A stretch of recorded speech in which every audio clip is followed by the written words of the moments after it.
आस्था school रे पिला मानकर अभिषेक हैला आ सेटा मते बहुत भल लागिला the name itself is more than enough नुआ पिला माने आई एम श्योर आजिरो अगस्त गैदरिंग रे they must be very motivated से माने जानी पड़थुबे कि तांको कोन करयार अछि how the next 2 years they need to shape so that से माने जेबे ए institution रो बाहर की जिबे they are automatic leaders, they are natural leaders. Our corporate world तो जगी जी for people who have their values intact, who have their skills and knowledge से सब जिनसो ପାଇଁ तो corporate world जगी जी. So we just need to Astha is making that marriage happen between these fresh minds and the corporates, and I am sure they are going to do a great job. पूर्व भारत रे गोटाए management college बा institution हिसाब रे आस्था school of management अग्रणी भूमिका ग्रहण करे एई वर्ष हम अभिनंदन जणाइबी तार समस्त कर्मकर्ता एवं फैकल्टीज मानकू जे तांकर जतोटी सीट थिला समस्त सीट सुचारू रूप रे फिल अप हेची एवं आज पिला मानकर अभिषेक करा जायतिला इंडक्शन करा जायतिला एई अनुष्ठान को बहु विशिष्ट अतिथि माने आज एई पर्व को जोग देथिले एवं खूब सुंदर सुंदर समानकर उपदेश रखिथिले पिला मानक पई बापा मानक पई पिला मानक पई बड़ जिंस होची जिज्ञासा रखिबा कुल गुरु मानक सानिध्य प्राप्त करिबा समानक संगरे रहिबा गोटे एकेडमिक इंस्टीट्यूशन रे खाली पाठ नहे अनेक इवेंट हेताए वर्ष तमाम सेथिरे पिला मान जदि जड़ित होई कि रहिबे याको हमें कहूचे जे आजिकल दिन रे दक्षतार बड़ महत्व रहिछि डिग्री नुहे स्किल इज वेरी इंपोर्टेंट तेणु थ्रू आउट द इयर वर्ष सारा पिला जदि इवेंट मानक पार्टिसिपेट करेंगे दक्षता बढ़िबो शाणित हो मु डॉक्टर बंकिम महांती कहूली संपादक आस्था स्कूल ऑफ मैनेजमेंट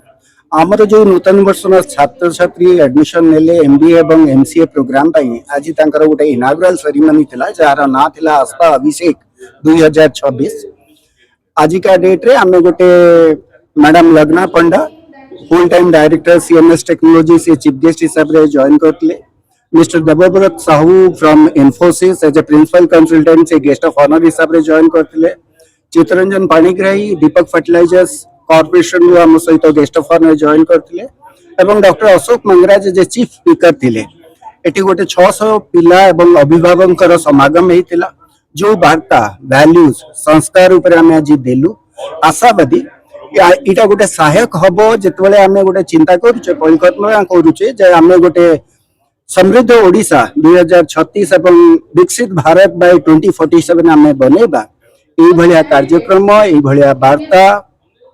हेले ही जाएंगे आमर जो जेएनजी अच्छी से निहाती गोटे संस्कारी हम वैल्यू बेस्ड नहीं बंचबो एवं आमर जर्नी आमर कंट्रीब्यूशन टू द सोसाइटी गोटे मीनिंगफुल हम धन्यवाद professor Ashok Panda eighty director strategy complaints and communication अच्छी आज आमर 19तम आस्था अभिषेक कार्यक्रम होइछि ई कार्यक्रम मूल लक्ष्य है जे जो पिला माने एठी नूतन करिकी एमबीए एमसीए पाठ्यक्रम रे योगदान कले आमे ताको निमंत्रित करी एठी अभिषेक कलु से जो अभिषेक हैला एटा केवल ज्ञान रो अभिषेक हैला से माने को ज्ञान नै कि आसी छंती एवं एठी को ज्ञान तांक पई दरकार तांकर भरण पोषण कर परिबे तांक परिवार रो भरण पोषण कर परिबे एवं समाज रो उन्नति कर परिबे एटा होछि तांकर मूल लक्ष्य जे एठी हमर केवल पाठ पढ़ा दिया जाएनी एठी पाठ सहित मनुष्य जीवन रे जहा दरकार संस्कृति दरकार व्यवहार दरकार तांकर आचार दरकार तांकर स्पिरिचुअलिज्म ऊपर किछि मन रखा उचित आमर जिते गोटे एपिक्स अच्छी रामायण महाभारत एथर सारमर्म एवं बुझा जाए तेणु आस्था स्कूल ऑफ मैनेजमेंट सब बेले चिंता करे जे गोटे व्यक्तित्वर पुनर्विकास केमिति हम ठीकार पिला मौसुमी बोली गोटे झील जे कि बीपीओटा गोल्ड मेडालिस्ट भी होती तेणु आप अनुमान करुवे एठिकार प्रोफेसर्स एठिकार अन्य एडमिनिस्ट्रेटिव कार्यकर्ता माने केते परिश्रम करुछंती समाज रे श्रृंखलित गोटे लीडर दवा पाई जे कि समस्त दायित्व नौची एवं निजर दायित्व